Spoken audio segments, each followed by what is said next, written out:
we've been watching the polls, and the polls, regardless of how accurate you think they are or not, and the McCain people keep saying the mainstream media is wrong and the polls are wrong, but they've been steadily favoring Obama, and McCain has been slipping and slipping and slipping. I'm looking at the latest electoral map here, in which there really are now only about 5 toss-up states left.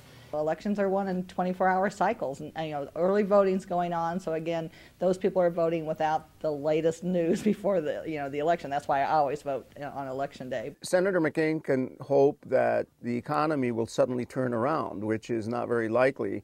That is now his biggest liability, and unfortunately, presidential candidates really can't do anything about the economy. They can talk about what they would do if they were president, but for McCain now, it's, I think, to try and develop a consistent message and not hit so many different themes which are apparently confusing voters. John McCain actually had kind of picking, he had a difficult choice in what to do.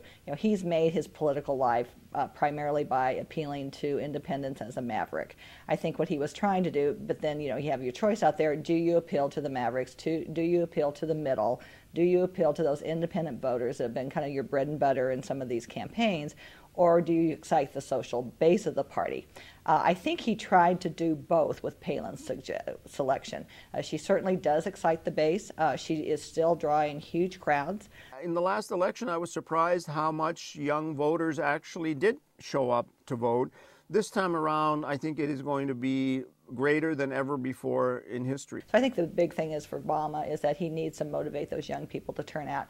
There's a lot of discussion about the youth vote, and certainly I have been one that championed, the fact that youth are voting in greater numbers, especially since 2004. But you also have to consider that even though they're setting record numbers, they voted at 47% in 2004. That was 9 points over 2000. That's great, but still the rest of the country is voting at 64% average of overall voters, which means that that's thrown in there, so it's actually much greater. In 2006, the change election, the youth vote was 24%. Again, 3 percentage points up over 2002, and during the primaries, which are 9 points up over 2000, they're voting at around 18% in the primaries. And so again, these are not huge numbers. No matter who wins, this is going to be a historic election. You're going to either have an African American as president of the United States, which is certainly an enormous accomplishment given where we started. Just in my life experience, I went to military school in Florida when blacks were not allowed in lunch counters, and when hotels and motels were black and white, and race separation was complete, and there were no blacks on television. Amazing. So that's a huge accomplishment, and says how much the U.S. is changing.